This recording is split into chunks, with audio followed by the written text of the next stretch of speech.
भगवान अपने सभी संतानों को लेकर एक बगीचे में घूमने के लिए गए।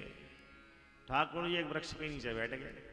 बोले बाल को खेलो कूदो, जब तुम्हारो घर चलवे का मन हो तो हमें बताई दियो। ठाकुर जी तो बैठ गए।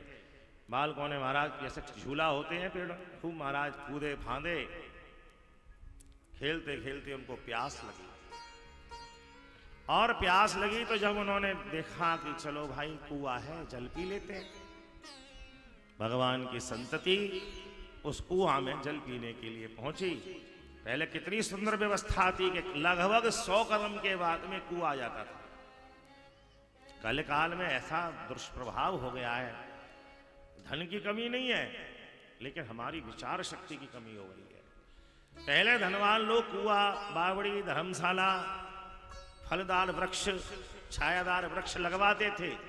अब बिल्कुल उल्टा हो गया है। कुआं है तो बंद कराओ, वृक्ष है तो कटवाओ, तालाब है तो उसमें कब्जा करके महाराज मकान बना लो। इसे यही तो कलयुग है, और क्या है, यही तो कलयुग है। पहले लोग कुआं बावड़ी खुदवाते थे और अब लोग बंद करा रहे हैं।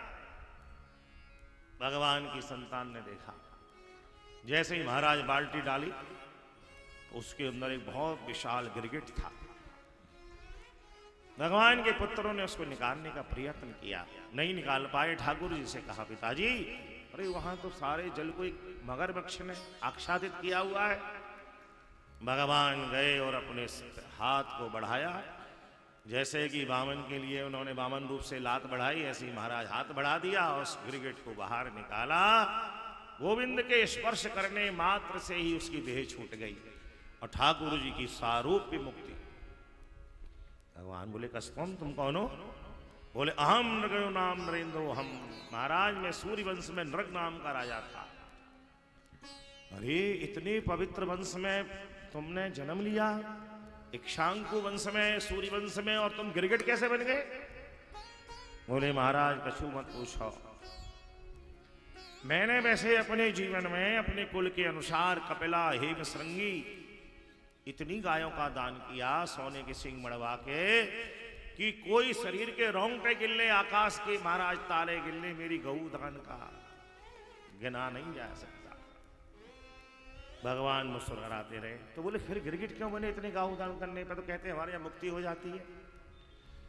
बोले महाराज एक बार ऐसी लीला हुई, मैंने गाय दान कर दी, वो किसी ब्राह्मण के यहाँ पहुंच गई, पुनः दुर्भाग्य से खुल के मेरी गौशाला में आ गई, मैंने फिर उसका दान कर दिया। रोज मैं दान करता हूं। दोनों ब्राह्मण लड़ भिड़ के चले गए, मुझे शाप दें, इसलिए गिरगिट बन गया। भगवान बोले नहीं, तुमने जो दान किया है उसका जो स्मरण बना हुआ है ना, मैंने इतनी दान करी है, गायें और सोने के सींग मड़वाए, चांदी के खुर मड़वाए, ये जो अहम बुद्धि है तुम्हारी, इसी की वजह से गिरगिट बनेगा। दान तो ऐसा होना चाहिए महाराज कि एक हाथ करे दूसरे को पता भी नहीं चले। उन्होंने भगवान की स्तुति करी है, परिक्रमा करी द्वारकाधीश की, और भगवान के स्पर्श के प्रभाव से महाराज नृग भगवान के गोलोक धाम को चले गए। बोलिए द्वारकाधीश भगवान की जय।